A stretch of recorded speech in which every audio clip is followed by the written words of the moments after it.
program and control. As a small biz pro, and so we grow. Using procurement, program and control. I'm a businessman, yes, I'm an entrepreneur. Oh yeah, I'm a businessman, yes, I'm an entrepreneur. Oh yeah, I'm a businessman, yes, I'm an entrepreneur. Good afternoon, everyone. This is the Business Zone with Christo. and Coach Gilbert Buchanan, your small business paramedic. And today, folks, we're going to have an amazing show. Today, we're going to talk about exit strategies for your business. But before we do that, I want to hear from my co-host. Co-host, how are you doing today? I'm good. It's been, last week I was out of town. So anytime I go out of town, coming back is a challenge. Because everybody needs stuff. And so I had to take care of stuff. Yeah. So that is how my week went. But it was good. It was I don't know. I just had clients most of the week. Monday, actually, I just found out today they actually extended the time again for the IRS. So actually, Oh, really? it got extended to October. Because remember Monday on Sunday, all hell broke loose with the with the bombing in Israel. So all hell Yes. broke loose and Yeah. nobody had time for nothing else. So I guess that's why that happened. So I had clients leading up to that was kind of stressing Yeah. me out. And then I taught 3 or 4 classes this week.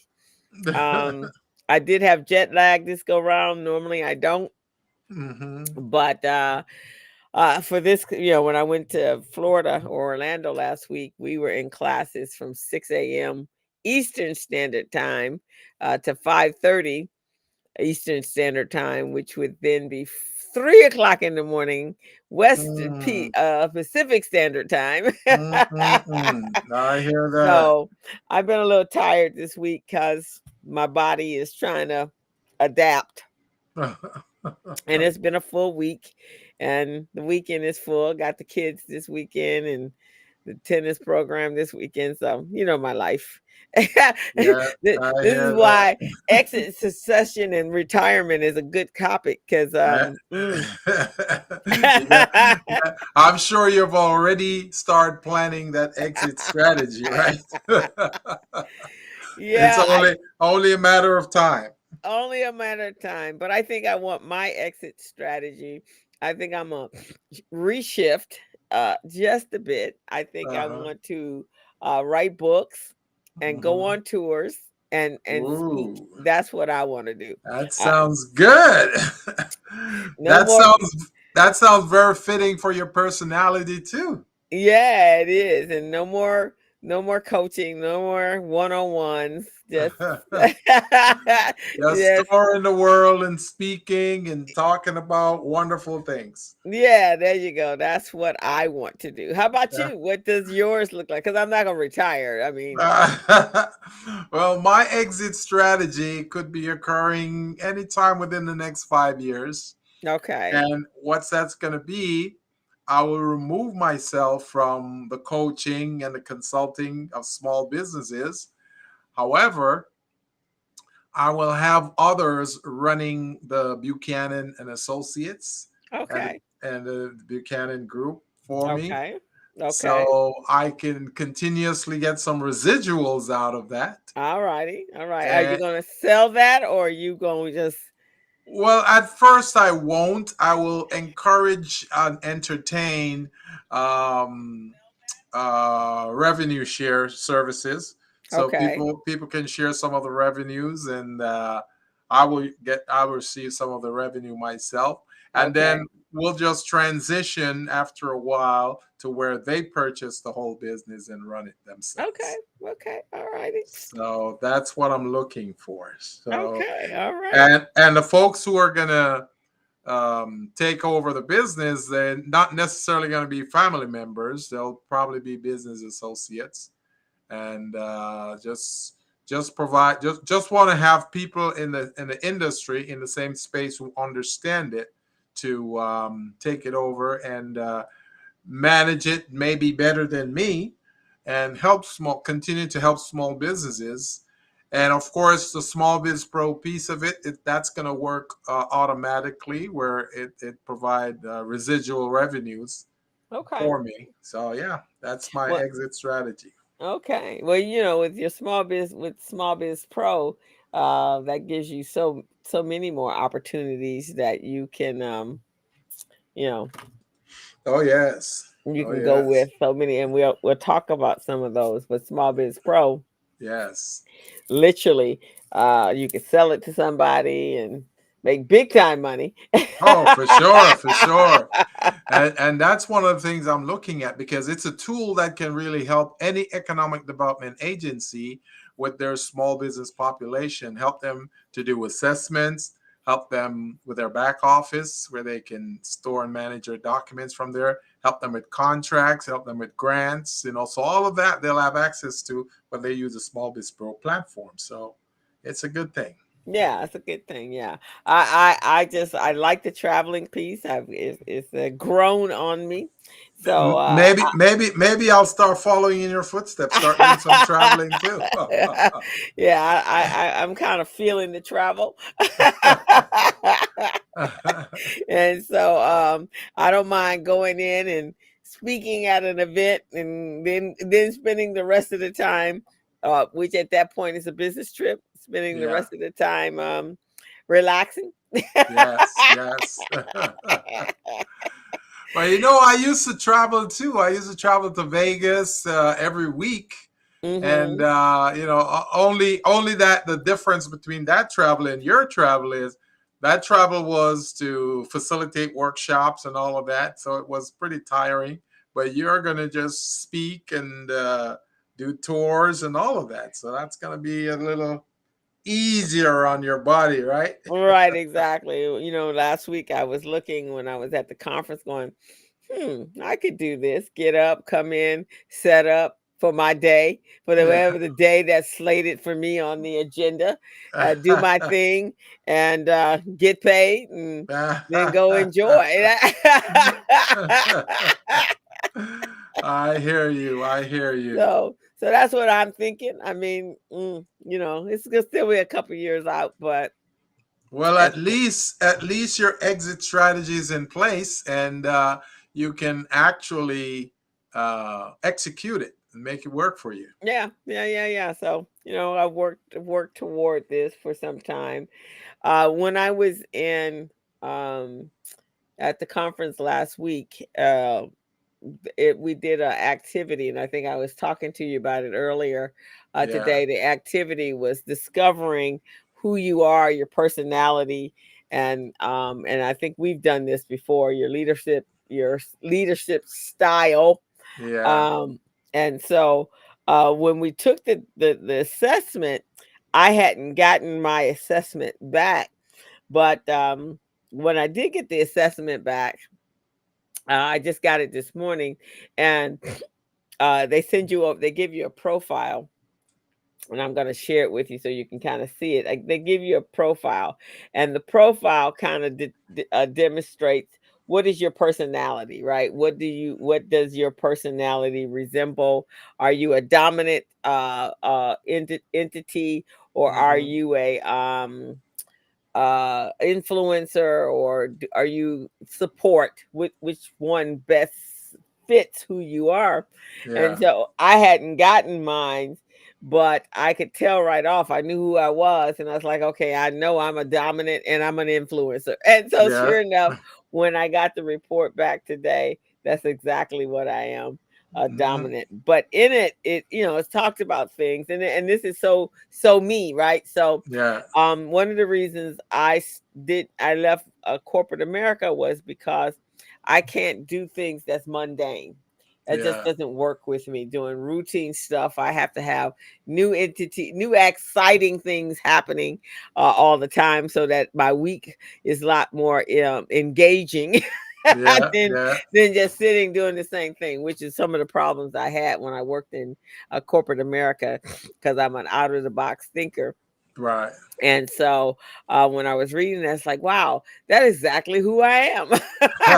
And but so that probably, like I said, when I want to go speaking, do speaking engagements, around the country, around the world, Yeah. that would feed into the person that I am. So it confirmed with you because Yeah. you already knew that you were that, Yeah. but the test just confirmed exactly what you knew before. Exactly what I already knew about myself. Just that, just based on how I run my business and how people interact with me. Yeah. But it was definitely, so when it talks about, let me share a little bit about it before we get started with our topic today. And I think this is kind of important because um people have to know who they are, right? Hmm. So let's see, let me share.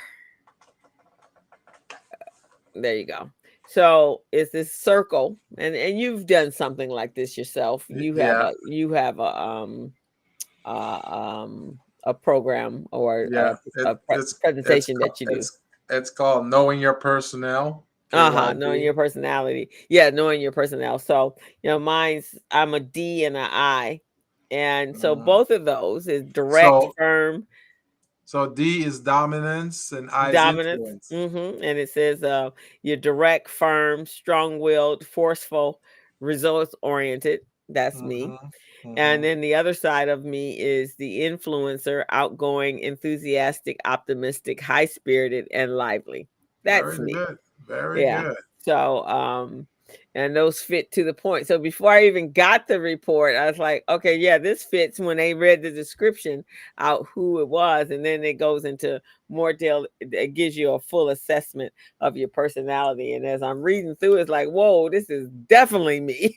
Well, it's amazing because we did this assessment with you many years before Uh-huh. when we did that Edison workshop on knowing your personnel, the KYP, Uh-huh. and your score was pretty similar. It Yeah. was pretty similar to this. So, Yeah. So it's do pretty you interesting. still have that? Do you still have that test or no? I don't think I still had the one KYP. Yeah. Yeah, I don't know. But this one, they sent it to me in a PDF, so I have it. I'll have to look at it. Maybe take the KYP again and see how close it is. Yeah, I think I need to do it again. Now, the last class you guys had, how many people showed up? What, in this particular event? No, the class for recycling black dollars. You did a class recently. Oh, we did one And yesterday. Well, we did how many one people showed on up? Thursday. Well, we had 38 people sign up for it, And how many showed up? and we got 10. Wow! So you get like less than 10, less than 30%. We Wow! but I did share what I did was, we had, Patricia Click. She's was formerly, well, Patricia Click's, a Edison, right? company. Yeah, she's Venturous, VCV, but Yeah. her partner, Jeanette, Williams actually did it for us. But we talked about, um having a plan for unplanned events and crises. And Yeah. so, but a lot of the people were, I had actually sent my flyer back over to Edison, and Edison actually sent it out to their network. So most of the Hmm. people that were there, that did show up, they were all in this contract space, and Yeah. they had businesses that they did not have a crisis management plan, and so they were Hmm. very interested in that. In fact, I got to send them. There's a template that the presenter provided. So yeah, so that it fit. But yeah, I think I don't know, people are a little reticent these days of sitting in front of they've been doing that for a number of years now, 4 years. So I think Yeah. everybody's having challenges Yeah, I getting think them so. in front of a screen, Hmm. um, like they did during the pandemic. So Yeah, I I think it's hear just you. the nature. I got the kids tomorrow, so I'm going to see how what that looks like. We are doing one class live and one class online.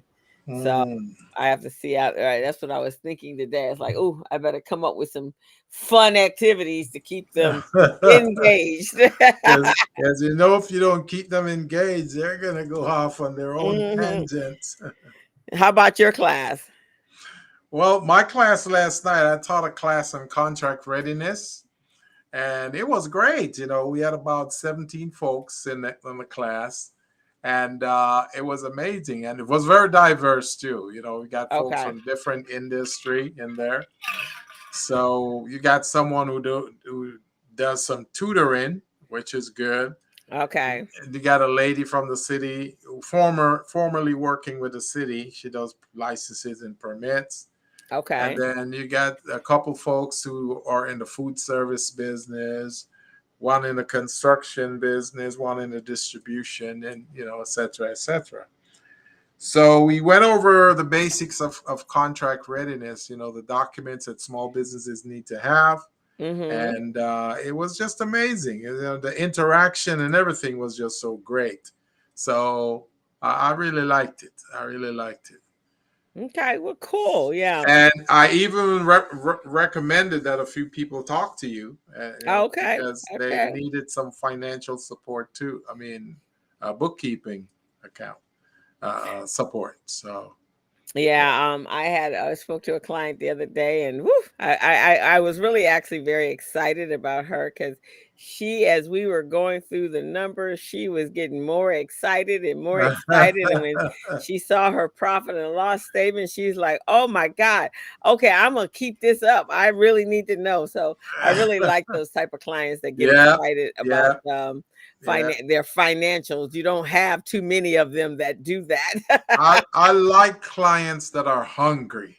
They're Yeah. hungry for knowledge, hunger for information, hunger for data, and just hungry to grow their business. I love Yeah, that right. client. And knowing that they may have made some maybe have had some challenges Yeah, with their business, but now they're ready to really yeah, um get down to business and learn how to really run their business yeah, versus just continuing to go at it by the seat of their pants. yeah. Nothing beats a determined and ready individual, who's an entrepreneur, because they're ready, they know what they need to do, and they're just hungry for that information. So I love those types of clients.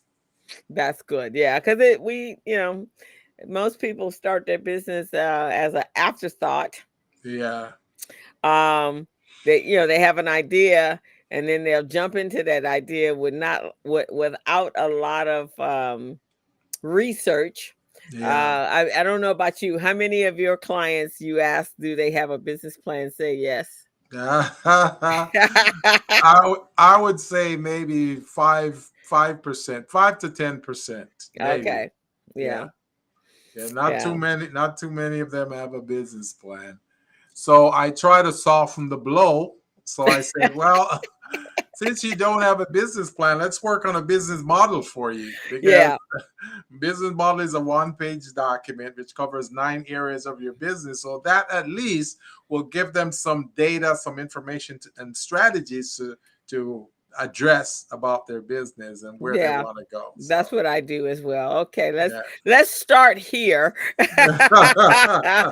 And let's use this as we're gonna break it down, and then after we break it down, then we'll go into more of expansion, so that at Yes. least they get. But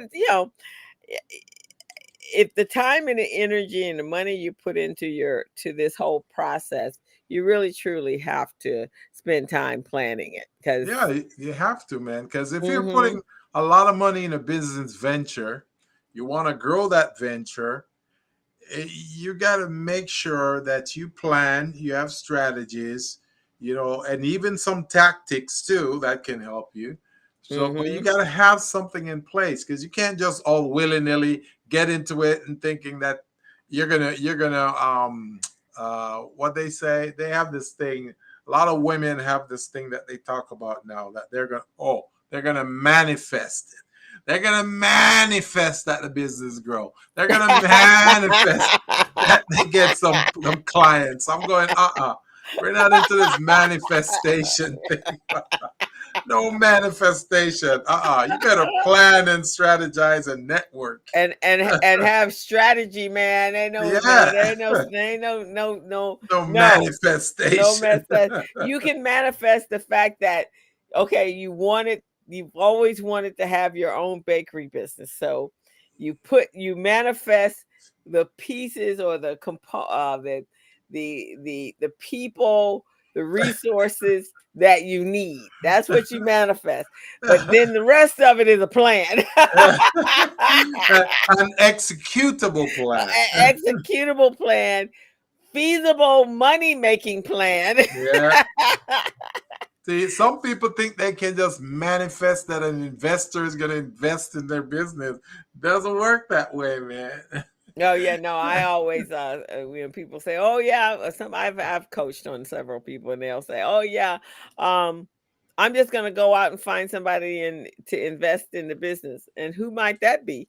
Because those people are not just they're not sitting around the corner waiting for you. It takes a lot. In fact, in the first 2 years, you can forget about it.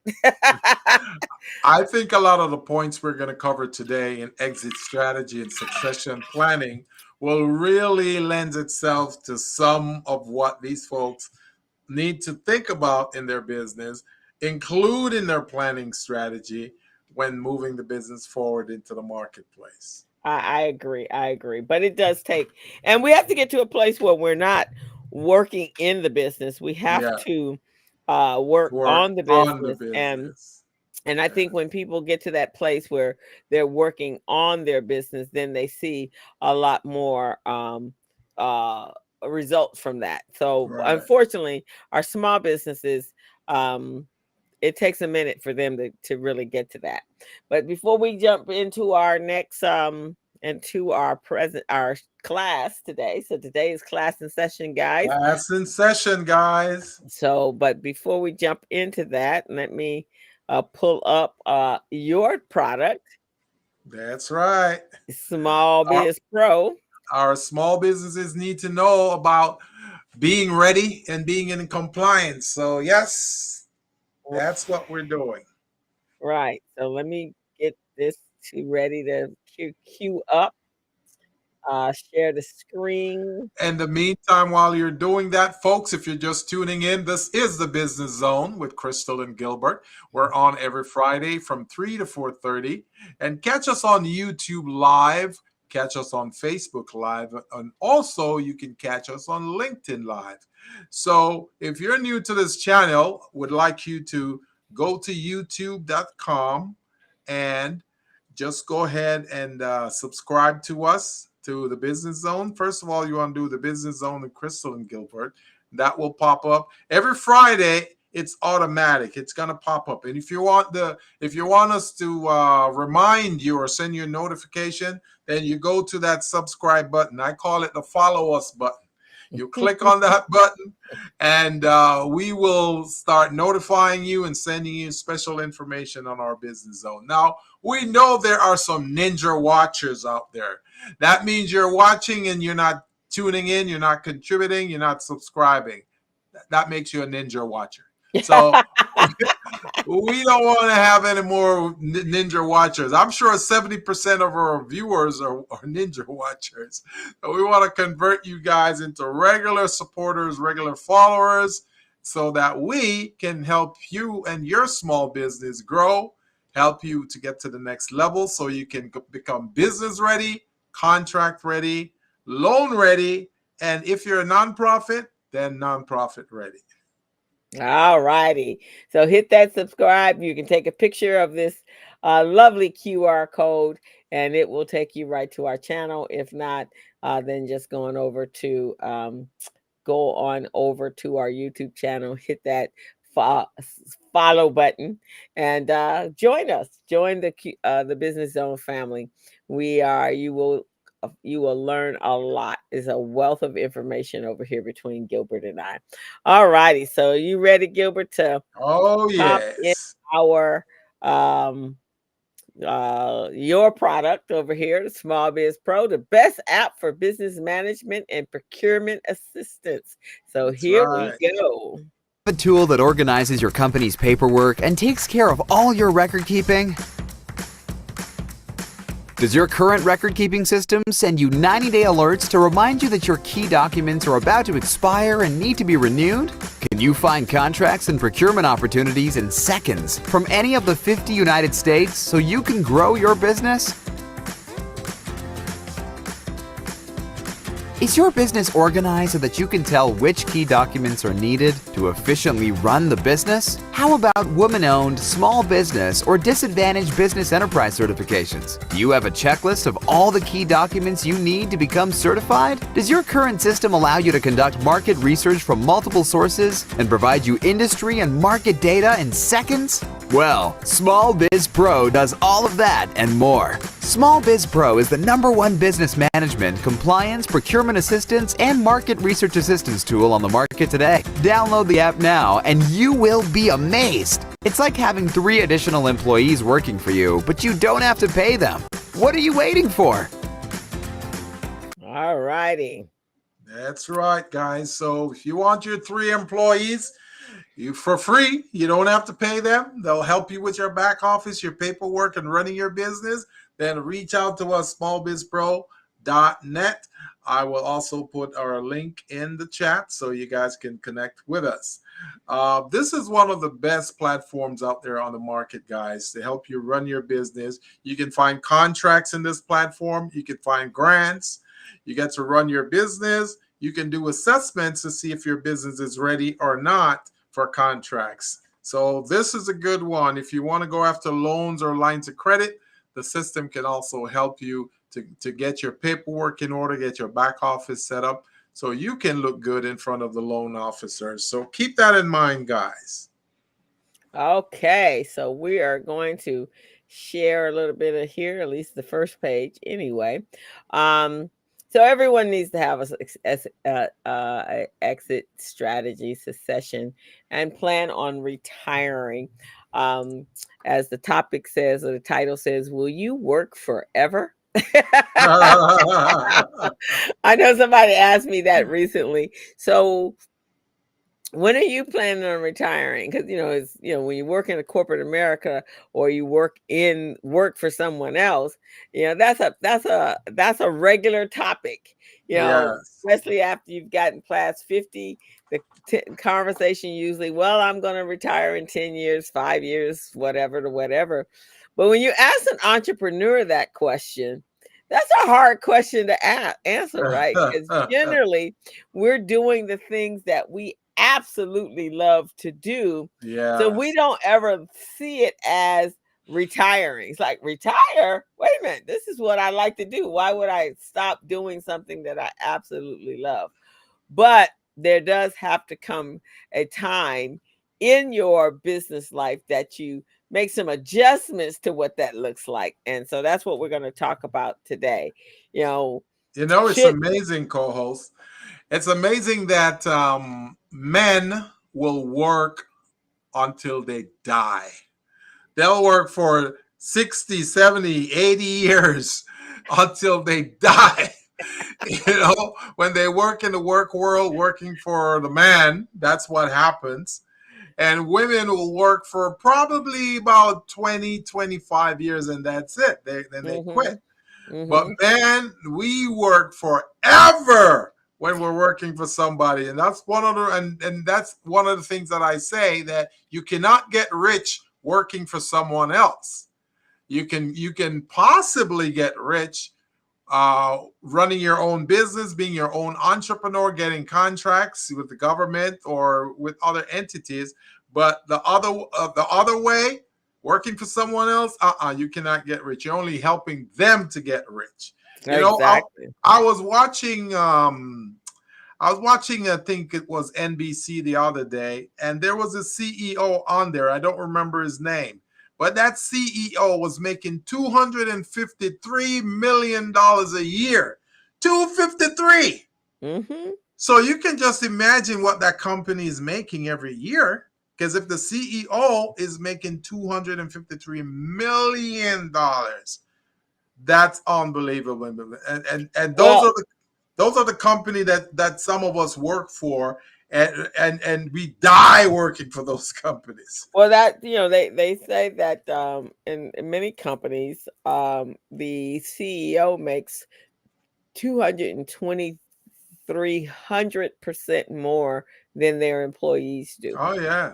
Oh yeah. That's 2,300% more than their Yeah. employees. But Yeah. you work much harder than they do Oh, because for you sure. get, if it's a physical type of labor, then you all broke down. And I don't know if there's ever was a study done. You know how sometimes when you've been working and you're looking forward to that retirement and you retire, and Yeah. about a year later you get sick, and Yeah. then within a 5-year period you could be gone from this earth, right? Mm-hmm. But how many CEOs that eventually retire from their business go off and get sick? They go Not off and enjoy the rest of their lives, right? they got that golden parachute, man. They get to buy a yacht. They do all these great things, and we, the little bottom feeders, are here still trying to get our check, weekly check. Paycheck to paycheck living going on. It's unbelievable. But look at what's the guy, Murdoch? Yeah, Murdoch, that owned Fox, Yeah, that whole Ru- media. Rupert Murdoch. Rupert, right? So Yeah, Rupert didn't threaten to retire so many times. He was on yeah. death door. He thought he was bringing his sons in. Then he decided, no, not leaving, not leaving. I'm staying. And It's so he finally retired. He must be like 80, 90 years old. I think he just retired last week or 2 weeks ago. the And then spoil. look at our politicians. They 80, 90, 100 Yeah, years old, yeah. still making decisions. The spoils of war is too sweet for them. They don't want to retire. They want to keep living off the hog, all that fat. So So as entrepreneurs, we need to know when that time is right, and when to call it quits, pass on the business either to family friend or business associate, or even sell the business. So that's what we're talking about today, folks. We're talking about exit strategy in your business. Have you thought about an exit strategy? Have you planned an exit strategy? Have you thought about where will your business go after you move on? I remember in 2021 when I was in the hospital with COVID for two mhm. weeks.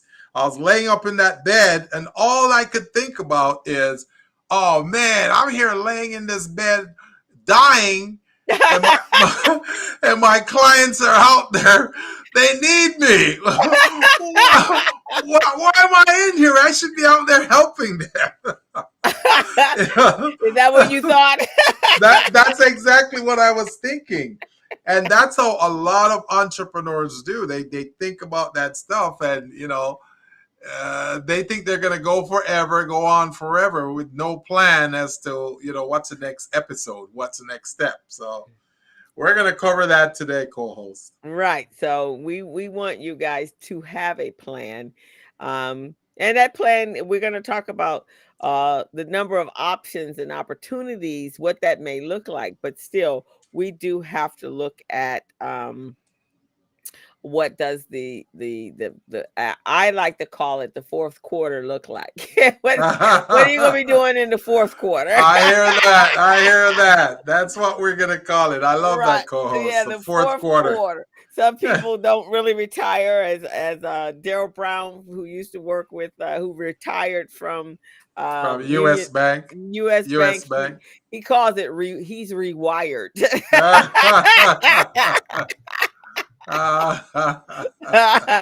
All righty, so let's kick that off. We're talking today about small business exit strategies and why it's so important to achieve that work-life balance.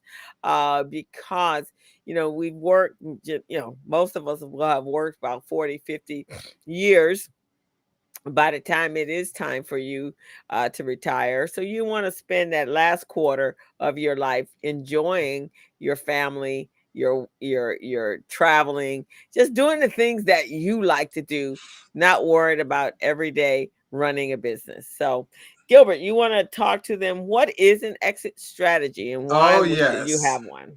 Oh, yes, definitely. So the question, folks, is what is an exit strategy? Everyone talks about exit strategy. They talk about succession planning and all of that. So an exit strategy is a plan that outlines how a business owner plans on transitioning or exiting the business or into the marketplace or from the marketplace, from owning and running the business on a daily basis, the daily operation of the business, to selling, merging, and handing down that investment to his or her kids, family members. That is called an exit strategy. You got to put a plan together. But while doing that, you got to understand that an exit strategy helps to give a business owner an out, because you've been running the business for multiple years, maybe 15, 25, 30 years, and you're just tired and you're going, man, I think it's time for me to take a break. Just like my co-host said, she wants to start touring and doing and speaking and relaxing and doing less than she's doing right now. See, she's thinking about her exit strategy. So to achieve the end goal, entrepreneurs must create a business exit or succession plan before starting their business. You need to do it before you start your business. A lot of folks do their exit strategy after they started their business, but that's not the right way to do it, guys. You want to do it just before you start that business. You want to think about, okay, I'm going to start this business, and at what point am I going to exit the marketplace? So that's how you start looking at your exit strategy. Now, with your exit strategy, with that in place, you want to be able to tweak that strategy every year as the business grows. And if the marketplace changes, you also want to tweak that exit and succession planning strategy as you go along. I agree.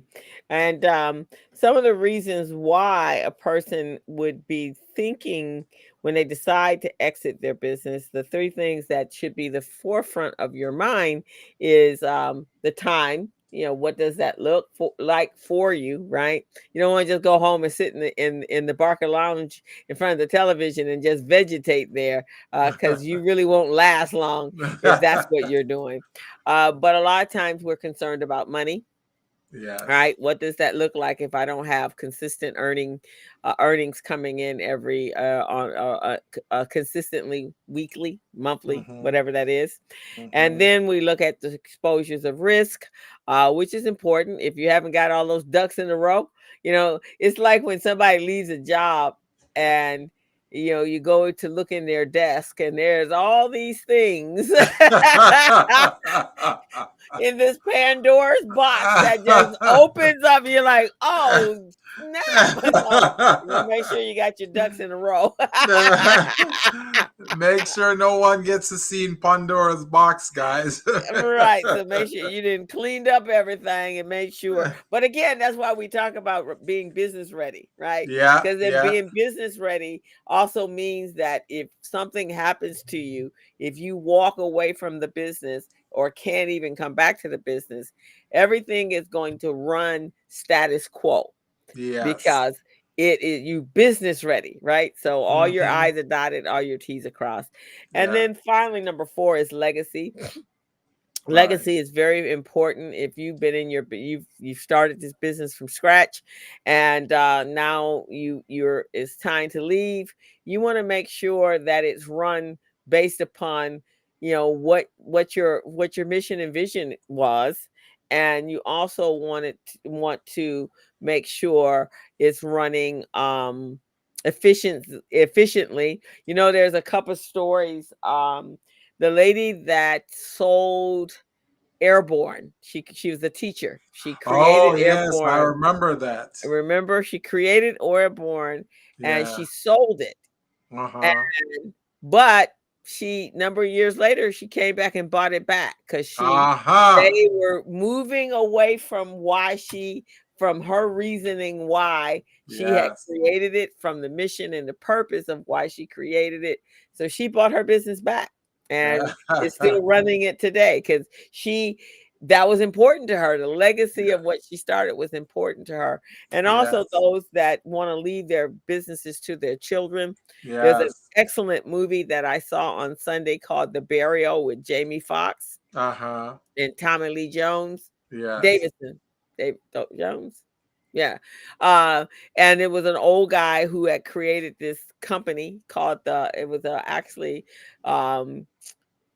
mortuary business. He actually Mm-hmm. sold uh crypts and monuments and burial insurance, and Right. it had been in his family for 3 generations.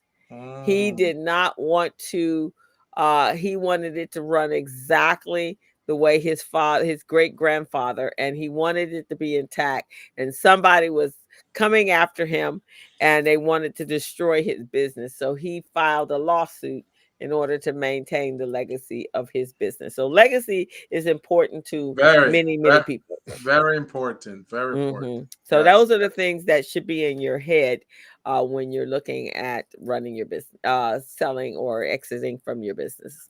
Exactly.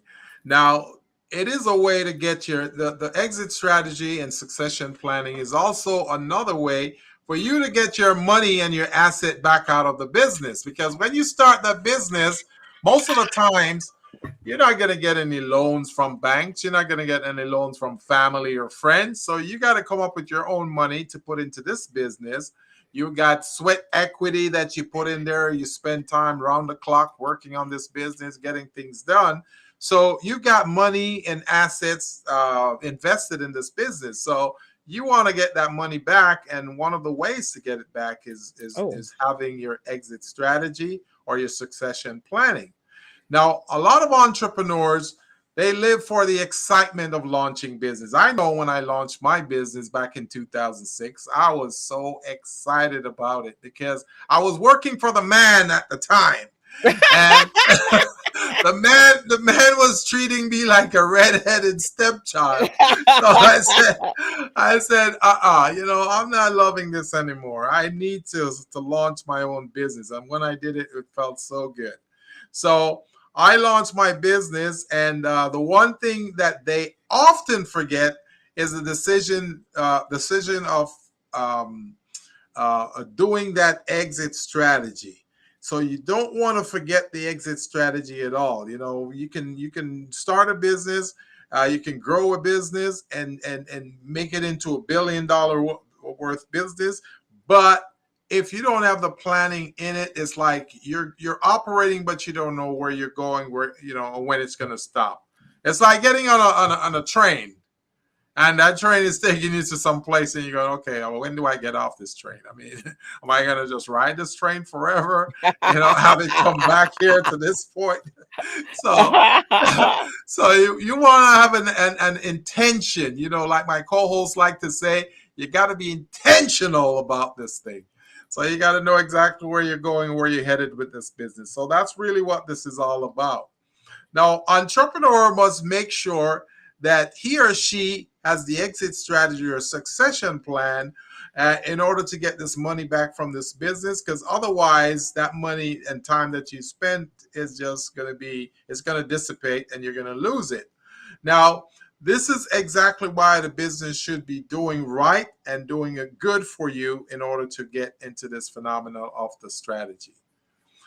Now, my co-host is going to review, my co-host and we're going to review the 10 questions that you may want to consider before you do an exit strategy. So, co-host, what's question number one that entrepreneurs should be asking themselves when they're considering an exit strategy? What's your annual salary? And you probably annual revenue rather. And so that's something that business owners should know, and they should know in comparison to the previous years as well. So you want to right, so no guessing. A lot of people don't find out their annual salary until they do their taxes and go, whoa, I make that much money. It's amazing, Coles, how many small businesses do not know what their annual revenues are for the business. They find out when they get their taxes done in April. Now, 4 months past the end of the year, but that's when they find out. So knowing your annual revenues, how much money has your business made, both your gross and then after your expenses, what your net is. And that would be a good thing, because if you started up the business, and again, like I said earlier, you're putting sweat equity, you're putting assets in the business, so you're putting in a lot in the business. So if your annual revenues are not, adding up to covering what you've put in the business, do you really want to exit at that point? Because remember, exiting is about time, money, and you want to look at risk and the legacy. So Is that a good time to get out? Or should you wait another 2 or 5 years, And that's why you have to know what that revenue, and you have to know what your previous years, because you want to look at and see what your best years were, and then kind of analyze why the revenue was the amount that it was. And then, especially if you're talking about, like you said, a time frame that you're going to do this exit strategy, then you want to be able to maybe set some standards for the next couple of years so you can get your revenue up to this highest level, especially if you're going to sell the practice, your business. Yeah. And the next question that entrepreneurs may want to ask themselves before exiting this business is, what is our EBITDA? What is our EBITDA? EBITDA, folks. EBITDA. EBITDA. What is that? So what EBITDA is earnings before interest, taxes, and amortization in your business. This is how a company measures its profitability, and investors also use this format to measure sometimes the profitability in a business. So this is a good tool and a good approach for you guys, entrepreneurs, to pay attention to. I want to put a question out there to all of you guys. When was the last time you look at your EBITDA? EBITDA.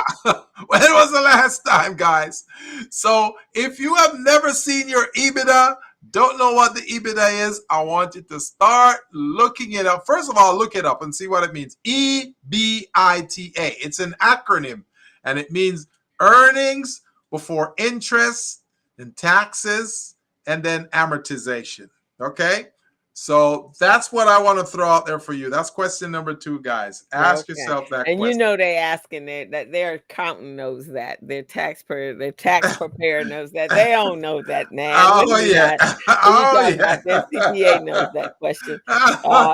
In fact, they've seen it on their financials, and they're like, "What is that?" Okay, I'll ask him later, or her later, right?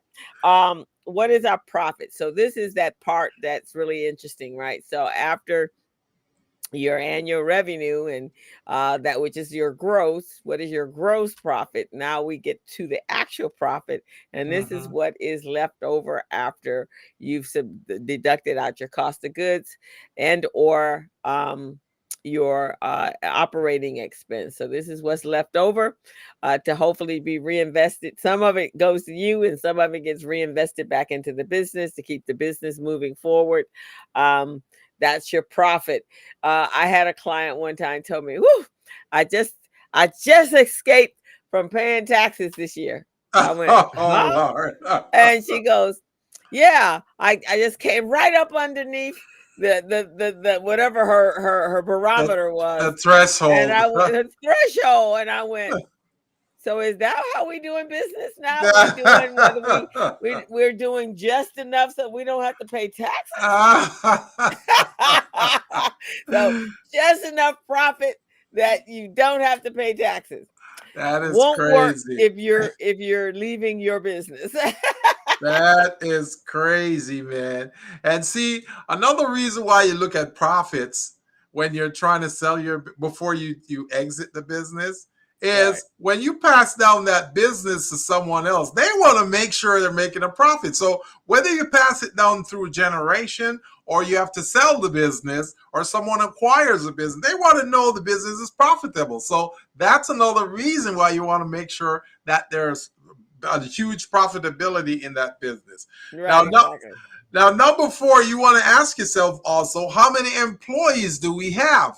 Because these employees are probably going to be affected. They're going to be impacted by this transition when you exit from the business. So if you have to sell that business when you do your exit strategy or your succession planning, then you may have some folks out of business who relied on you for years to feed their families. So you want to think about that. If we have employees, how are we going to include these employees in the transitional process of this exit strategy?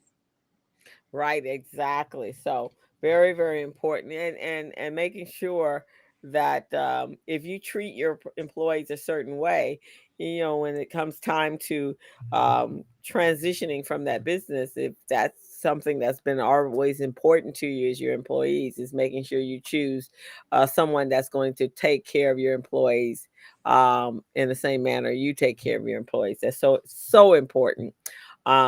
Don't just leave them hanging because you gone, right? If that's been something that's been a priority for you. The next one, are there any liens in the business? So sometimes we don't know this. Sometimes we don't even know if there's a lien on the house, right? But some disgruntled employee or disgruntled client may have Or a uh, vendor, or a vendor vendor. may have put a lien on your business, and when you go to find out when it's time to sell it, you find out all kinds of secrets in that Pandora box.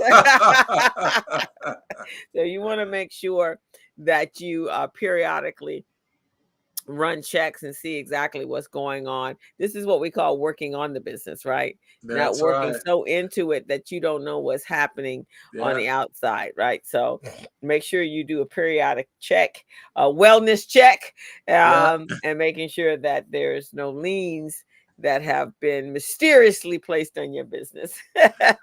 You know, one little trick of finding out if there's possibility of a lien on your business, guys.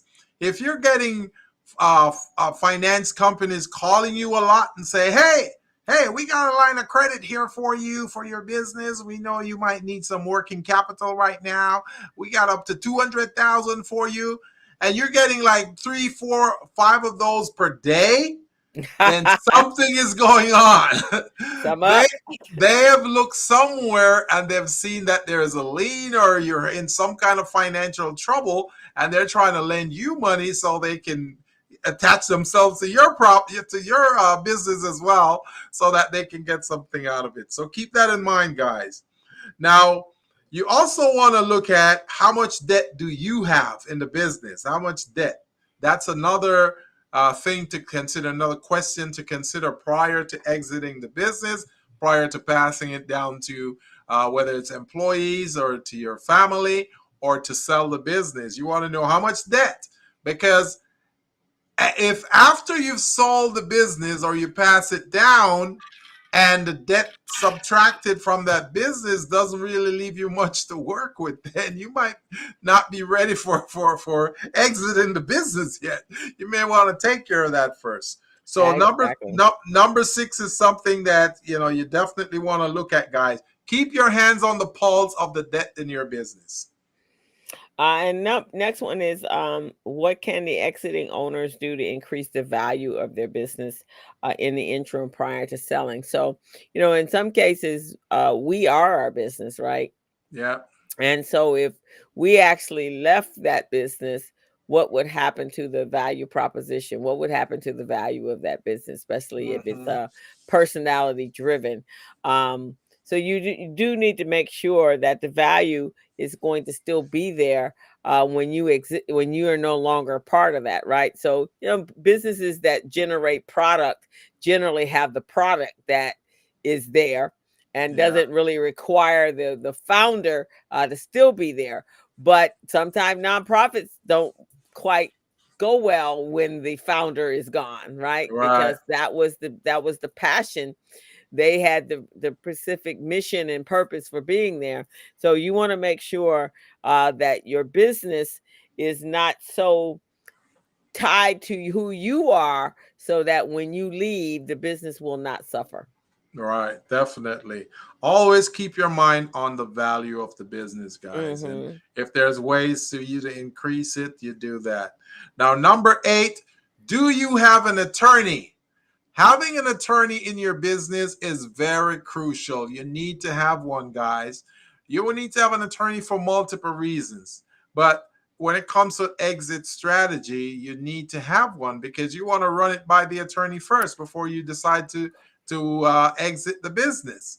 Because the attorney is going to ask you a series of questions. One of them will be, whether there are liens on the business. Do you owe anyone? Is there lawsuits? Are there lawsuits against you pending against the business? Those are all things that you need. Do you owe any taxes to the IRS? All of those things are things the attorney is going to be asking in order to let you know whether this is a good decision to exit now or to exit later. And that is why my co-host said to you earlier, there are 4 things you need to have at the forefront of your mind when you're thinking of exit strategy. Time is the first one. Is this the right time? Should I wait 2 years? Should I wait 5 years? Should I have sold a business last year? Those are things you want to be able to think about when it comes to time. And then money. Do I make some profit on this? Do I make my money back that I've invested in the business? Or am I putting the business up for risk? Am I exposing the business to risk right now in the position that it's in? Or am I exposing my employees to risk right now? Because whomever takes over the business, they might get rid of those employees and bring in their own people. So that's Hmm. something else you want to think about as well too. And the legacy part of it is really crucial. So yes, run it by your attorney first, guys, before you decide to make that move as well. So number 9, my co-host. So number 9 is very much like number 8, because 8 and 9 are the individuals that know your business the best outside Mm-hmm. of you, Mm-hmm. especially your CPA. They know what your numbers are. They know they're intimate with your numbers. Probably know them better than you do. Mm-hmm. And generally, these 2 entities are the ones when it comes to succession, and especially if you're talking about selling your business, they're the ones that help with the creation of the valuation of the business. We talked about that last week.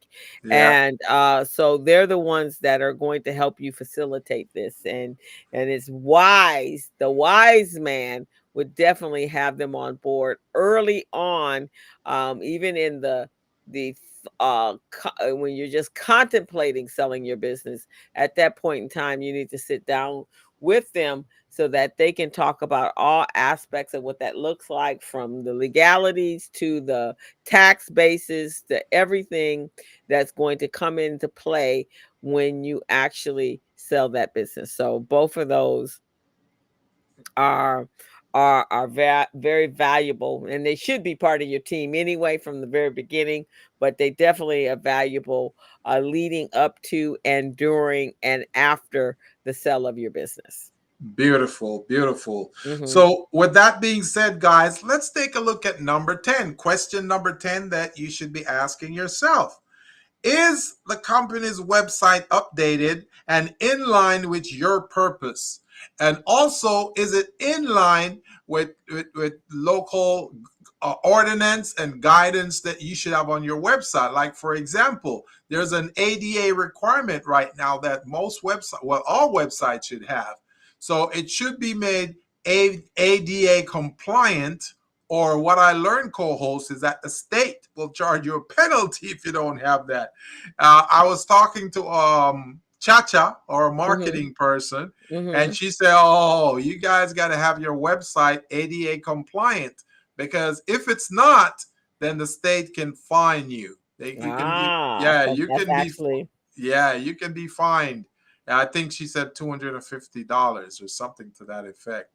And for okay. and that's for each occurrence. So if they check your site and you're not ADA compliant, and they send you a fine for that, and then they check it again 90 days and it's still that way, that's another fine. So you guys want to, take a look at that, make sure that your website is up to date, everything is in order, the data, the information, and the purpose, the value that you're offering within your business is on the website. Because when you're trying to sell or exit the business, the potential persons who want to, or businesses who want to acquire the business, they're going to do some research on you. They're going to check your website, see what you're all about. And if there's outdated content on it, then that may not score very well in your favor.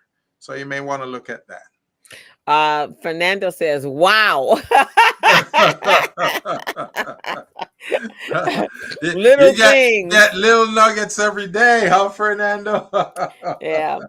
Number 11, does the website, the social media, marketing materials tell the same story that you're telling? So that's about continuity with your Mm, business.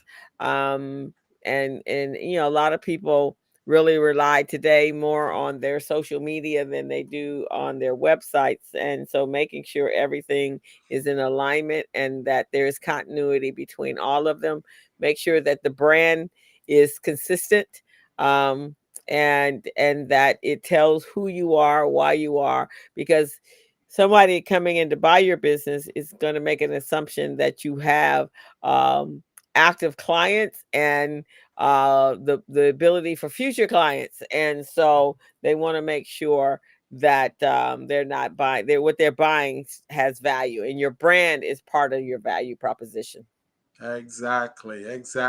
And finally, number 12, is the company's privacy policy current and up to date? That's another thing that entrepreneurs want to take a look at, your privacy policy, guys.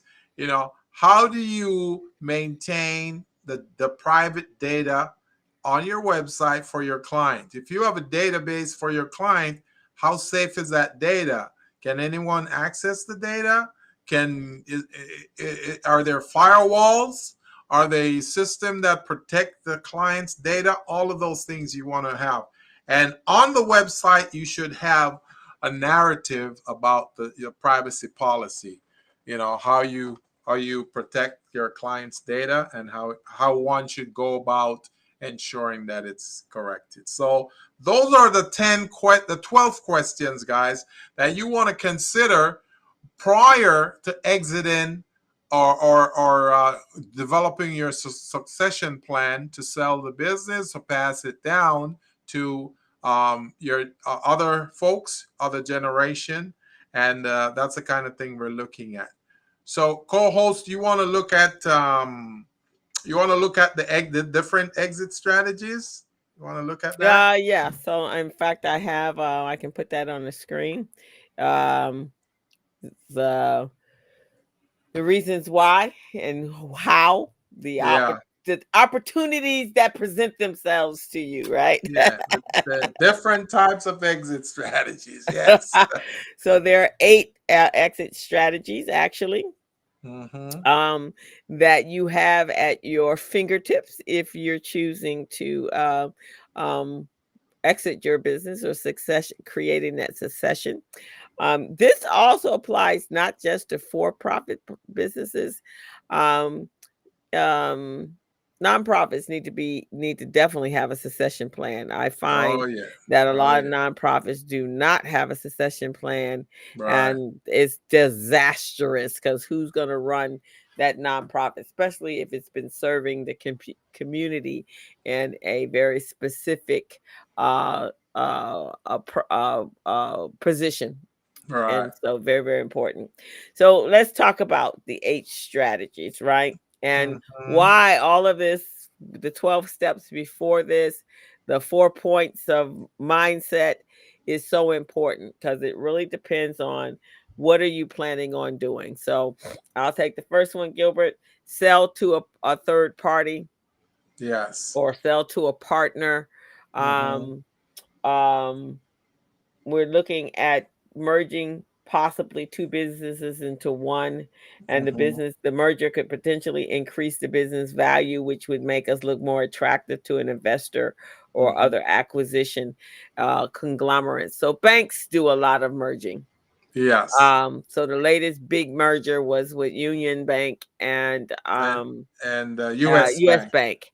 Yeah. And so with that merger, the one thing I think you have to always know is what's going to happen is that both entities will have a management team. Yes. So only one management team will be able to stay there.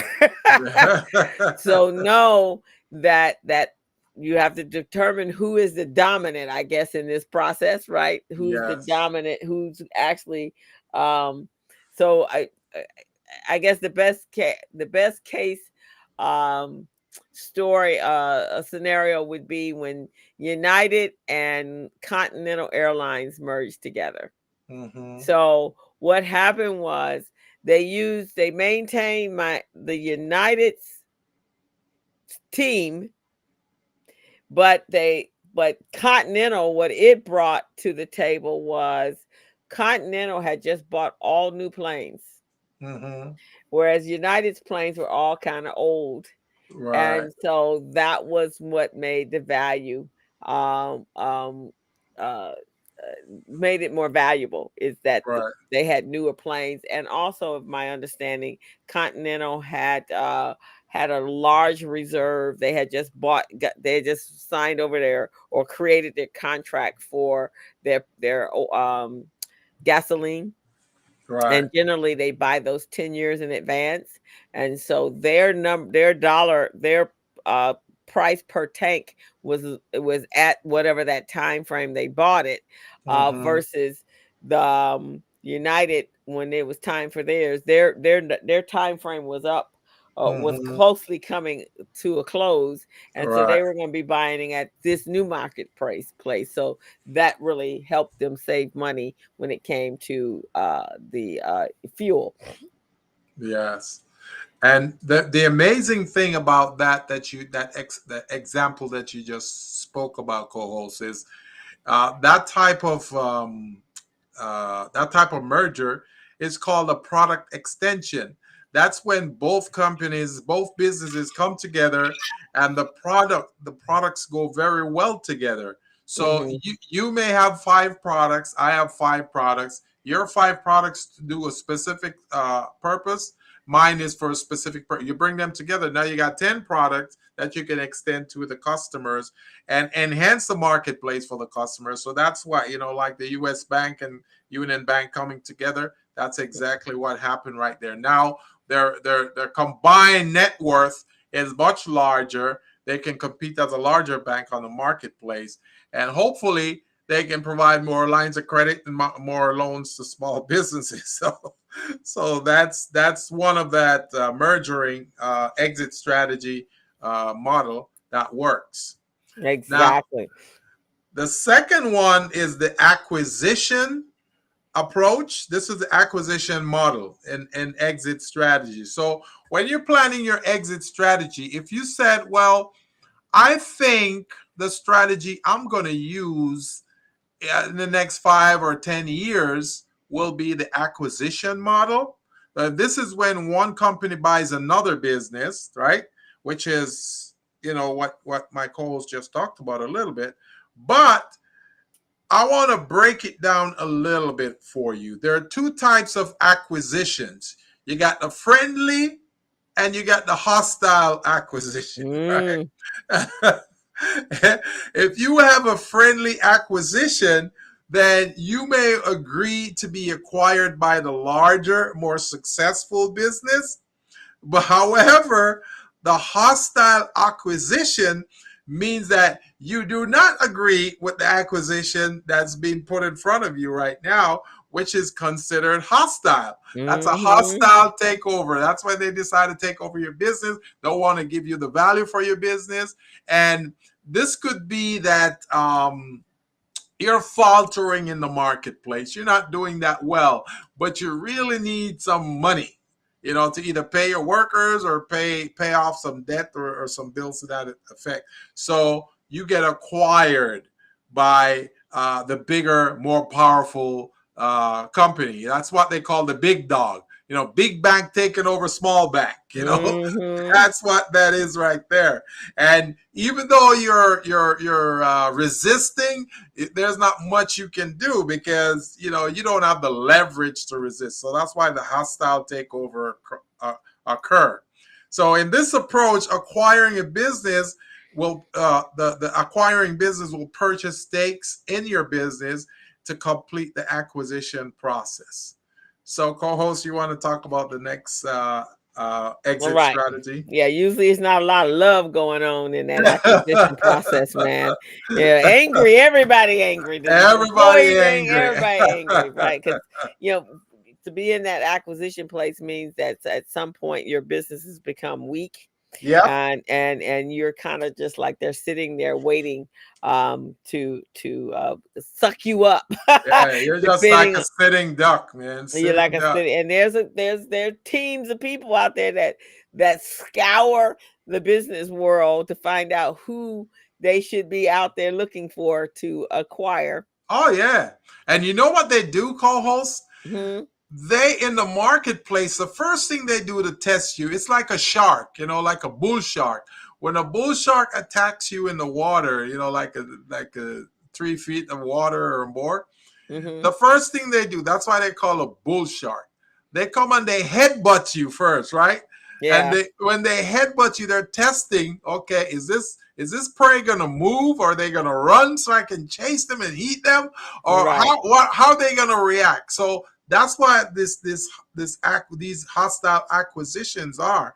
They come in and they say, okay, we're going to make an offer to you for your business. We're going to offer you 5 million for your business. And you're going, no, my business is worth 10 million. No, no, no. This is worth 5 million. Let's do some business. Let's solve your headache and your pain right now so you can walk away with pride with your head up high. No, we're not doing that. So the bigger firm who's trying to acquire your business, they'll make life miserable for you. So in the marketplace, they can do things like start slandering you, start speaking bad about your product or your company, speak ill about your CEO or somebody. They make things horrible so customers start leaving your company and going somewhere else. They do that covertly, so you don't even know that they're the ones doing it. You've seen a lot of companies and see all these negative reviews about them on Yelp and other places. Hmm. Some Hmm. of these are not even customers making those reviews. Some of these are your competition. Your Exactly. competition doing that just to distort your image and your reputation in the marketplace. So you can say, okay, let me sell for 5 million. And then when you come back, the 5 million that they offered you before, when you come back because your reputation is being destroyed, they say, we're not doing 5 million anymore. We're gonna give you 3 now. you know Exactly. so that's how that Yeah, so that's how that happens. So it's not a pretty, that's not the best way to come out of your business. Generally, it's not a choice. It's not like you didn't went out and sought them. They're seeking you. But the Yes. next one is you seeking someone, and that would be someone that's and this is succession. This is a Yeah. family member or friends, employees, business colleagues, or customers, may be those entities or people who you can sell your business to. Yes. Fernando says they're haters. Yeah, they're haters.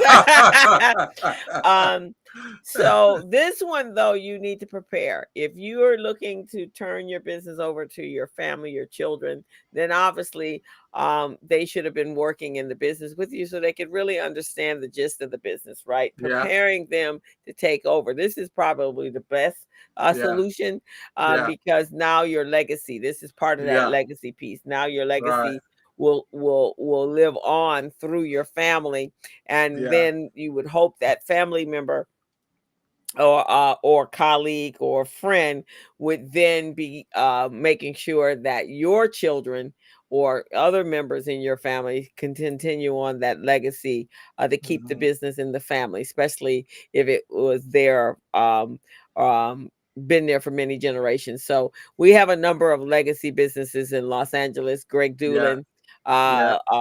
from his family. His father started the business years and years ago, and I think they started with a burger company and moved it Hmm. up to Doolin's a soul food restaurant. So Greg, his three siblings they all each have their own restaurant, and they work together. I think Woody's and Phillips Barbecue is a family owned legacy.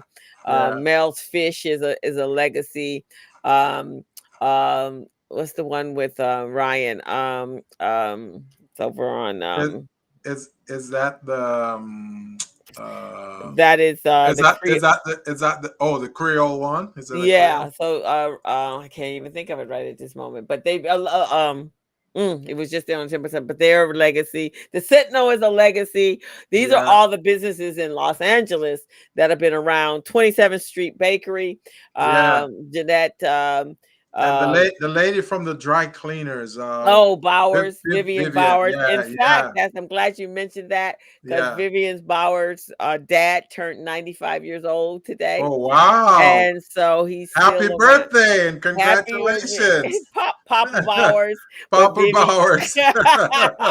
Vivian carried on. Is Bowers and son, but the daughter is the one that carried it on. Yeah, yeah, yeah, definitely. So Definitely. these are legacy businesses passed down from generation to their children, Yes. and the children are doing an excellent job of maintaining the businesses that their loved ones had for many generations. So that is a great a scenario, because you can now step back, you can still see what's going on in your business, in the business that you created, Yeah. but you hopefully you step back and let them really manage it. And I think that also kind of falls in, and oh no, I think it's if you sell it to an employee, now you Yeah. have the ESOP.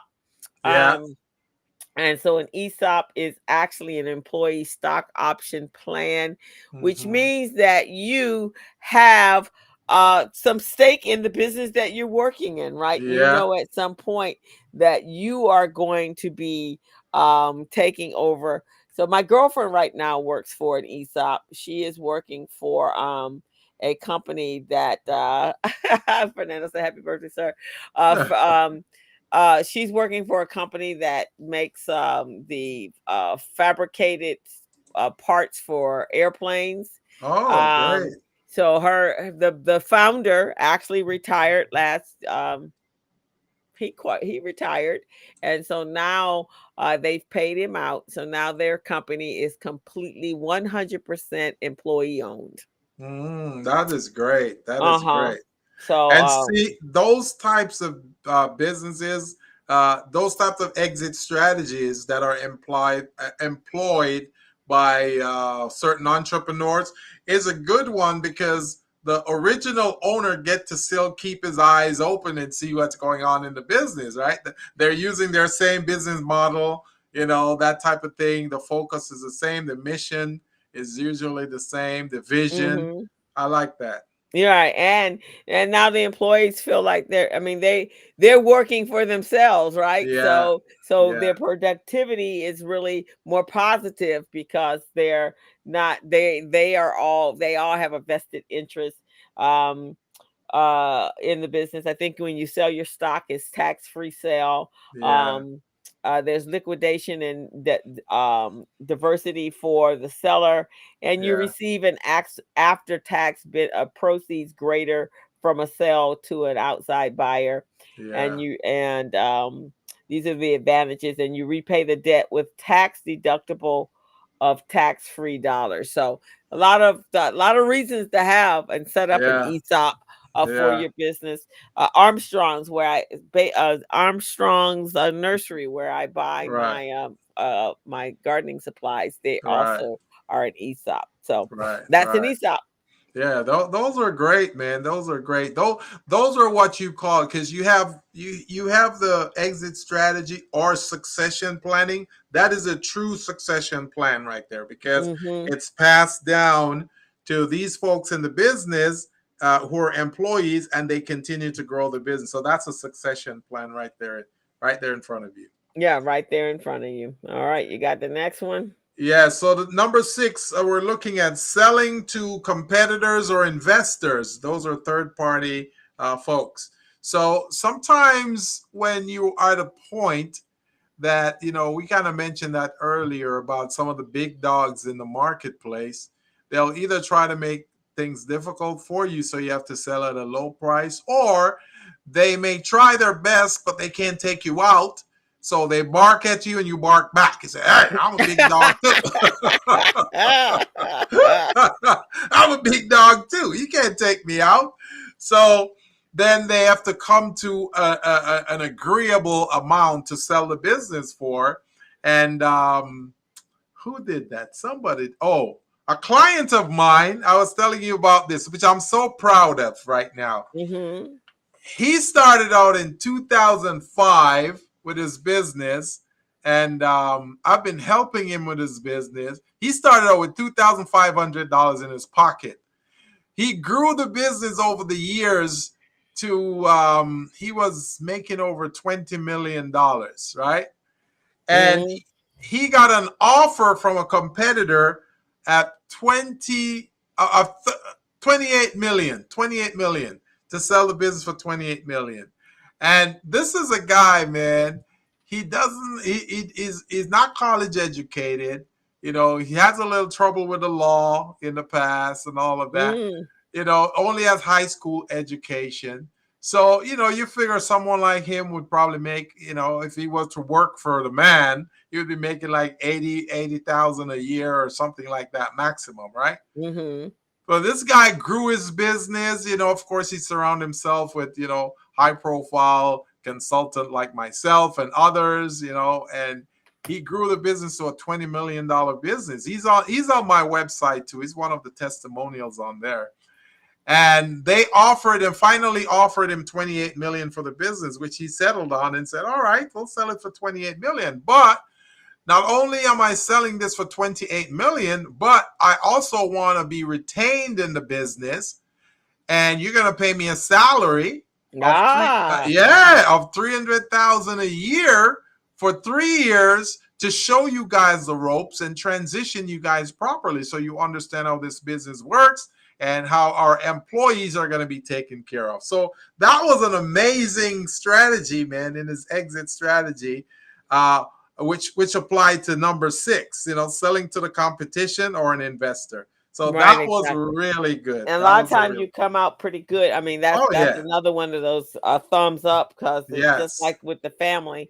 Yeah. But then this one, you may not be ready to walk away from the business. You just don't want to be the owner of the business any Oh longer. So yeah. yeah, Oh you bring yeah. somebody else in. Um, hey, Miss Cha Cha, we were just talking about you earlier. Um, Hey, Cha-Cha, how you doing today? she says Welcome to the nice Business chart. Zone. The next one is a initial public offering, IPO. So, Yeah, that's my co-host's strong point right there. So she's gonna yeah. tell you guys about that. So I've worked with a number of companies that have gone public. I'm working with a company right now, and they're actually friends and colleagues. Actually, um, they're going public. We are going through the scrutinizing audit right now. We're at the last 3 questions. Yeah.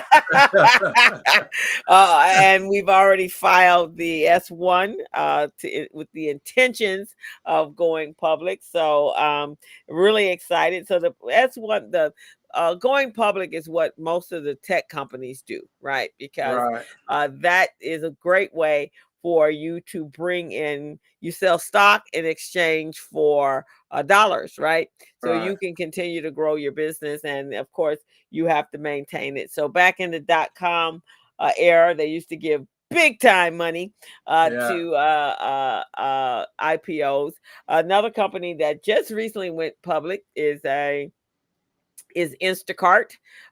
They're positioned themselves, and the founder of the Instacart, he had stepped away as CEO, but of Uh-huh. course still had a lot of it that had the actual lion's share of the stock. Right. He just became a billionaire when that happened. Wow. Wow. So unlike public companies, uh, unlike private companies, public companies give up a part of their ownership to the stockholders and the general Yeah. public. So if you guys are investing in the stock market, I have a little bit of Google, I have a little bit of Facebook, I have a little bit of number of some of the oil companies. I buy based upon the ones that's taking all my money. That's how I invest in my stock. If you're taking all my money, I need to get a little bit of it back. Right. Um, So that's my tell own person. tell them co-hosts, how does an entrepreneur get to the point where if they're trying to use their exit strategy as in the IPO offering, how does that work? Because I believe they have to be able to have up to 600,000 to spend, right? On Yeah, the six hundred IPL. thousand is the cost to actually get yourself prepared for to be an IPO, to register with the Security and Exchange Commission. You have to prepare audited financial statements that could cost up to $100,000 to do so. Wow. And you have to come up with a stock price, and know that you're a public company, so that now there's a lot more scrutiny going on with you. But Crystal is a heavy hitter. And stock is the stock market is volatile, so you have to Right. make sure that there's some value to your company. So the IPO that I'm involved with, and we're gonna have the CEO online come on the show once we get all Oh, this done. good. uh Excellent. yeah, we're gonna get him to come on. I am excited because I think I get to go to ringing of the bell. So we'll All see. right. So But I've maybe been behind on the may- financial side. I've been on the back side of it, getting beat up, man. Because those financials is a whole different ball game. may- maybe the business zone will go viral at that time then, huh? All right. Hopefully. So that's what an IPO is. You do. I mean, obviously, you give up. A lot of your control because you're a public company, which Yeah. then means that you are at the mercy of what happens in the stock market uh, the demands of your shareholders and the public. Because I think Yeah. it was a thing with one of the gaming, who was it, the gaming platforms, that somebody, I think it was Elon Musk, came out and said something against them, and their stock went down. Yeah. So anything can affect your stock Right. prices. But there's also many wealthy people are created with the stock market. Facebook went Yeah. stratosphere when Mhm. they went public, and a lot of their employees, most of these companies, that you get stock options when you come in. Right. Right. So if you actually get to stay around when it goes public, then your whole life is going to change. So Right. that's the initial IPO. It's not for everyone. You need to be a bigger company Yeah. probably, because Yeah. it's not it's very difficult for small businesses because the costs are a Yeah. significant Yeah. amount of time and money, Yeah. and you have to have a whole team. You can't do this one by yourself. You have to Right. have lawyers, you have to have people that specialize in the understand the security and the exchange, because you can go to jail for this stuff. Yeah. so Yeah. so you got to be big enough and with enough power and enough money behind you to sustain you while you going through this process. Yeah, so this exit strategy is usually for bigger companies that have that financial backing that can make this happen. So smaller entrepreneurs, the IPO model may not be good for them. But the final model that we're going to talk about, which is liquidation. So before you do that, Cha-Cha asked, she was going to ask about how do you stay with a company you have sold to them. So there are a lot of CEOs that no longer wanted to run their company. And when they did that succession, they actually had an exit strategy that they stayed on as managing president or CEO or chairman of the board. They still got their pay. They were still probably working on that piece of it. And then they had an exit strategy after that. Yeah, similar to what I mentioned earlier about this client of mine that sold his company after 15, 20 years. He sold it for 28 million, and he was retained by the acquiring company at $300,000 a year, a salary of $300,000 a year to stay and provide guidance to them and show them.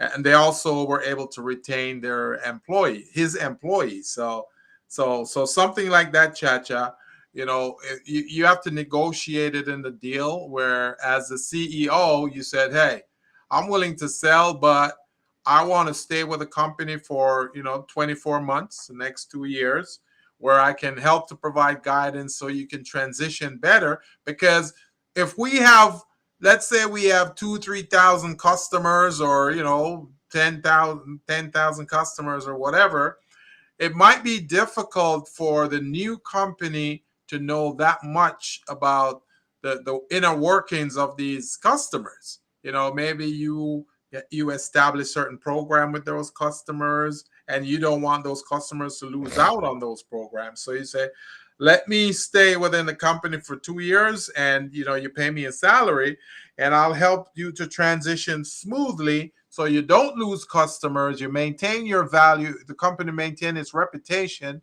in the marketplace and that type of thing. So that, Cha-Cha, that's one way I think it could work for you. You being as sharp as you are, Cha-Cha, doing the type of things you do, it would be very easy for someone like you to be retained because you bring so much value to your company, and you could bring that to the new acquiring business as well. Because not only do you have existing knowledge of your market and your marketplace, but you also have previous knowledge because you've worked with other big contracts, other big programs, and you can bring that information in and lend it to this new acquiring company too. So that could work. Okay. Awesome. All right. You got number 8. So the final exit strategy or succession strategy is not a very appealing one. It's called liquidation of your business. You've seen those liquidation sales. I've gone to one of them in December. Big Lots was having a liquidation sale. They're closing some of their stores, and that's really what that's all about. Where you're in debt, your expenses are more than your revenues coming into the business. You can hardly pay your employees, you can hardly pay your bills, and it makes it difficult for you. So when you're in the liquidation mode, that's when you're thinking, okay, maybe I can get a loan. And the loan is not a regular loan. It's not a traditional loan. It's going to be a hard money loan, where they dictate their terms to you. And, part of that is, okay, if you don't meet these terms, then we just take over the business, a very hostile takeover of your business. So that's not really an attractive exit strategy to use because everyone on your side as an entrepreneur will lose, but everyone on the acquiring side will benefit because they're getting some assets that they can do all kinds of things with. So keep that in mind, guys. When you're planning your exit strategy, you don't really want to look at a liquidation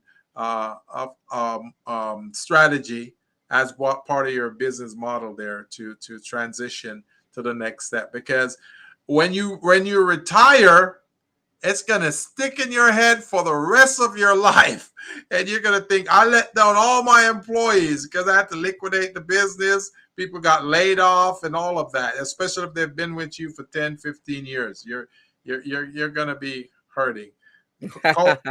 co-host, do you have something you want to add on that? Yeah, I've actually was at a company that liquidated after being in business for 2 years. Not even 2 years, probably about a year and a half. It was a .com. Yeah. I was part of the last folk out the door. Wow. That's why I'm in the field I'm in. So I'm always the last one. I got to write the checks, man. So it was me, the controller, the CFO, the CEO, and one other executive. We walked out and we sold all the furniture. And all the computer equipment and everything was broken down and then we sold it to pay off all debts and closed the door, and that was the end of it. Wow. And I'm sure they feel pretty horrible about that because they're the one they got. How much did they get? They get like 12 million. They got $12 million, but unfortunately, that $12 million didn't necessarily come with business expertise. Oh Lord, that must be so embarrassing, man. Well, the stockholders, the first round of stockholders got their money back, so they were all right. Because it was actually a publicly traded company, so they got their money back. But after that, they couldn't raise any more money. Right. Yeah, and unfortunately, they never really sold. In the tech world, it's more conceptual. It's not necessarily a tangible product, right? Although it was an excellent idea. It was early days. It was 3D. You know how you see the 3D shopping. It was called 3D shopping in the beginning. They changed the name later on, but it actually where you could stand on a disc and you could see a model on all 360 degree on as they turned around. Excellent concept. They just didn't know how to really run that business. So liquidation is the, you hope not to get to that place because there's not a whole lot of it left for you. They're selling your business pennies on a dollar. That's it. You don't even get true value for it, man. They embarrass you. Things you work hard for over the years. They're going like, so let's say you built like a machine, or you built a facility. And you put a lot of money in that through loans and all kinds of stuff. And they're going, okay, we're selling this for 30 cents on the dollar. It's like, no. It hurts your heart, man. Hurts your feelings. So that is your last option. That is actually no option. That's no strategy at all, guys. So if you ever decide to do an exit strategy and it's called liquidation, well, you may want to turn around and come talk to us. So we can have a talk with you. Come to Jesus meeting with you. Yeah, before you get to that place, man. You don't want to get to that place. Yes. So don't let that be your exit strategy. But the other is selling to partners, selling to other employees, selling to family members, selling to a third party. These are better options for you if you're looking to exit your business and you have a succession. At least you have some say so. So the two least favored on the list would be liquidation and acquisition. Those are not exactly going to work to your benefit. Those are not the entrepreneur's favorite. But you do have to have a plan. What I have to say, Gilbert, is that it's really, really sad that so many of our businesses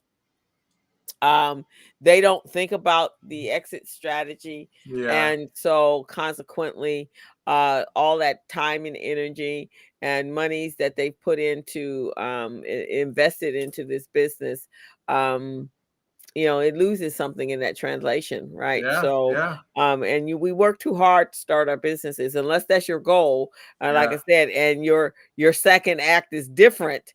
It may not be in the same manner, still your business, but it may not be in the same manner that it started out in. Like in my case, I want to write books and go on speaking tours. So it's not going to be in the same manner that it was, but it still will be going on. It just will be going on the way I want it to go on. So You know, having an exit strategy for your business or not having an exit strategy for your business, guys. I like to paint pictures, right, in people's head. So I want you to imagine this. This is a picture I'm going to paint in your head. All entrepreneurs watching right now. If you're on YouTube, if you're on Facebook, or if you are on LinkedIn, I want you guys to think about this image I'm going to paint for you right now. Think about as an entrepreneur, think about being a parent and giving birth to a child. That that child, you nurture that child, you care for that child, you love that child, you spoil them, you do whatever. That's the same thing as an entrepreneur you do with your business. That's your baby. You take that business and you raise that business, you grow that business. So now let's go back to the parent and the child. So you've raised that child. That child now becomes a teenager, and that child get arrested and get sent to prison. Right? That's gonna make you feel horrible. You're not gonna love it at all. You go, well, my baby, he's gone to prison. You know, what did they do? He didn't do anything wrong. The same thing with your business. You did not have an exit strategy for your business, and you get to the liquidation stage, or you get to the acquisition stage where you got a hostile takeover. You don't really get much value for your business at that point. So you feel like a failure at that point. You feel like you failed your employees. You feel like you failed yourself as an entrepreneur. And it's the same thing with your kid as a parent. Your kid goes to prison. You feel like you failed your kid because you didn't provide them the proper guidance and coaching so that they would go on to do bigger and better things, but instead they went to prison. So you're going to feel like a failure. Same thing on your entrepreneurial journey. You're going to feel like you didn't do a great job to grow the business properly and do all the planning you need, consulted all the high profile consultant that you needed to help you to grow your business the right way. So I just wanted to put that out there, Guy. Fernando said, I would buy your book. I'm working on it, Fernando. I'm working on the book. I'm working on it. Yeah, me too. So that's our show, guys. We hope you go over to YouTube, check and look at it. Make some notes if you're in that place where it's 5-10 years out, 5 years out. Really, all retirement processes should be about 5 years out. Even those of you working, I do I do a podcast on Mondays with a retirement plan advisor, and that's our common motto. Make sure you start 5 years to 10 years before you have to retire, making sure you have all the money. Now, we haven't talked about that. We'll have to bring Javon on to talk about what that looks like, because in today's world, you probably need about $3 million just to survive if you're living in Los Angeles. Every state is different, but you need a sizable amount of money for retirement. We live longer than we used to, and you need money to do so. So $3 million a year? Close to that. Your retirement plan should be pretty significant. About $3 million in your retirement plan. Oh, because not a year. Let's say you have $3 million and you live for the next 10 years. Then what happens? You ain't gonna really. You might have to go back to work. At 75, you go to work for the bank. You're gonna be a greeter at Walmart, but you should have your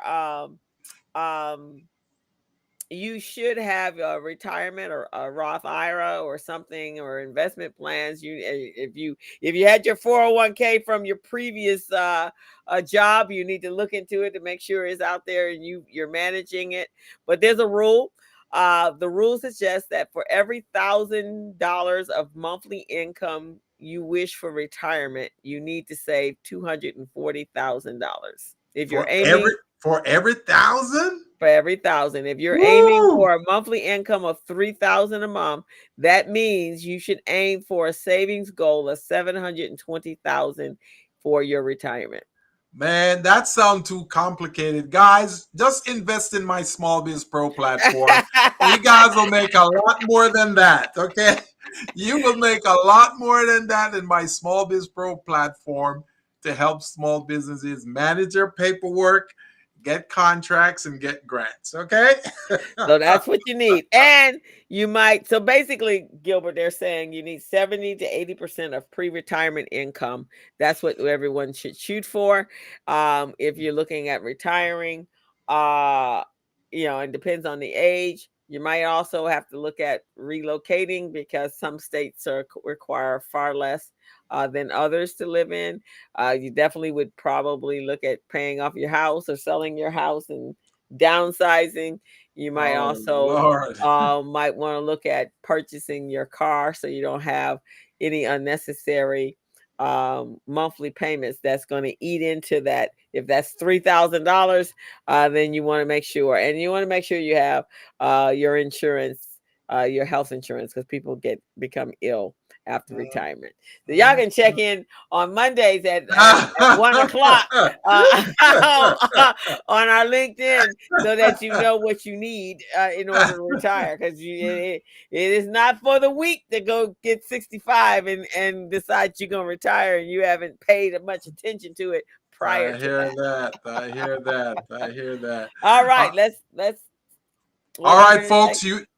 You know how to reach us. You can go to YouTube on our channel, The Business Zone with Crystal and Gilbert, and you will see that wonderful little QR code right there. Just use your phone to scan it so you can be registered, and you will receive materials and any information that we've covered on this show. You'll be able to receive that too. We're on every Friday from 3 to 4:30.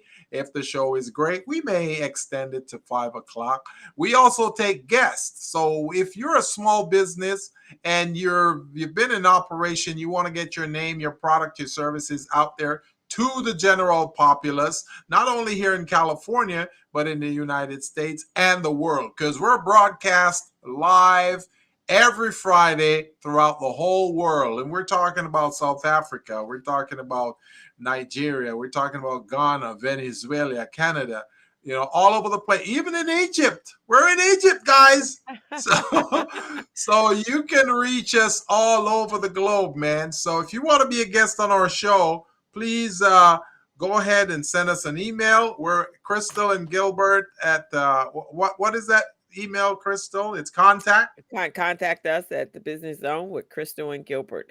There you go. Contact us at The Business Zone with Crystal and Gilbert. And next week we have a guest. I think this young lady has really made the digital world work for her. So she's going to be our guest next week. Her name is Brittany.